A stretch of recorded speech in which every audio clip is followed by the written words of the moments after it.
Dear friends, നമ്മളിന്ന് ഉണ്ടാക്കുന്നത് മുതിരത്തോരനാണ്. അതിന് വേണ്ടിയിട്ട് മുതിര നമ്മൾ കുക്കറിൽ വേവിച്ച് വെച്ചിട്ടുണ്ട്. ബാക്കിയുള്ള സ്റ്റെപ്സുകൾ പറഞ്ഞുതരാം. അത് കാണിക്കാൻ പറ്റിയില്ല, അതിന് മുമ്പേ നമ്മൾ ഇട്ട് കഴിഞ്ഞു. അതായത് തേങ്ങ, മഞ്ഞൾപ്പൊടി, മുളക് പൊടി, 2 നുള്ളു ജീരകം എല്ലാം കൂടി ഇട്ടിട്ട് വേവിച്ച മുതിരയും അതെല്ലാം കൂടെ വെച്ചിട്ട് നമ്മൾ അരപ്പിട്ട് വച്ചു. അത് കഴിഞ്ഞ് നമ്മൾ ഇളക്കുന്നുണ്ട്, ഇടയ്ക്കൊന്ന് ഇളക്കി കൊടുക്കുന്നുണ്ട്. ജസ്റ്റ് ഒന്ന് അരപ്പ് പിടിക്കാൻ വേണ്ടി, അരപ്പിൻ്റെ പച്ചമണം മാറാൻ വേണ്ടിയിട്ട്. അങ്ങനെ നമ്മൾ അടുത്ത സ്റ്റെപ്പിലേക്ക് പോകുന്നു.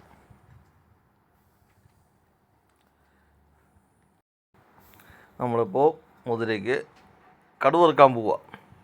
ചീനിച്ചട്ടി വെച്ചു. അടുത്ത ചീനിച്ചട്ടി ചൂടായി കഴിഞ്ഞാൽ വെളിച്ചെണ്ണ ഒഴിക്കുക. കടുക്, മുളക്, കറിവേപ്പില. ചീനിച്ചട്ടി ചൂടായി വരുന്നുണ്ട്. അതനുസരിച്ച് നമ്മൾ നല്ല പച്ച വെളിച്ചെണ്ണ ഒഴിച്ചു കൊടുക്കുക. വെളിച്ചെണ്ണ ഒഴിച്ച് അത് ചൂടായി കഴിഞ്ഞാൽ നമ്മൾ എന്തിടണം? കടുക് ഇടണം. കടുക് എടുത്ത് ഇടുക.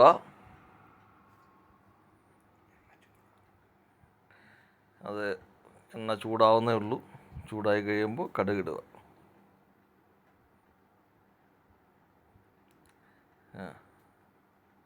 എണ്ണ ചൂടായി, കടുകിടുക. കടുകിട്ട് കഴിഞ്ഞാൽ അടുത്ത് ഉള്ളി ഇടണമായിരുന്നു. ഉള്ളിയിൽ നമ്മൾ എടുക്കാൻ സമയം കിട്ടിയില്ല, അതുകൊണ്ട് ഉള്ളി എടുത്തില്ല. നമ്മൾ വറ്റൽമുളക് ഇടുകയാണ്. വറ്റൽമുളക് മുറിച്ചിടുക. വറ്റൽമുളക് 3-4 എടുത്തിട്ട് അതിനകത്തിട്ട് മുറിച്ച് ഇടുക. അതാണ് അടുത്ത സ്റ്റെപ്പ്.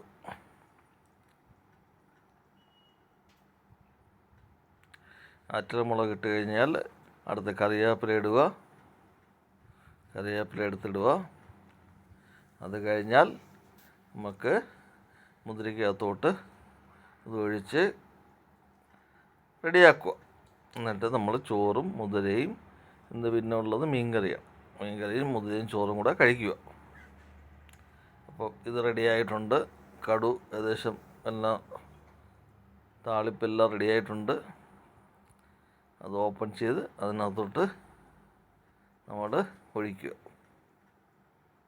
ഉണ്ടാവും മുതിര വേവിച്ച് വെച്ചിരുന്നതിനകത്തോട്ട് നമ്മൾ ഒഴിക്കുക.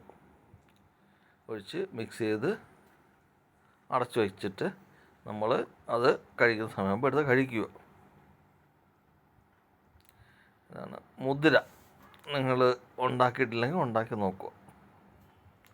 എളുപ്പമായിട്ടുള്ള കറിയാണ്.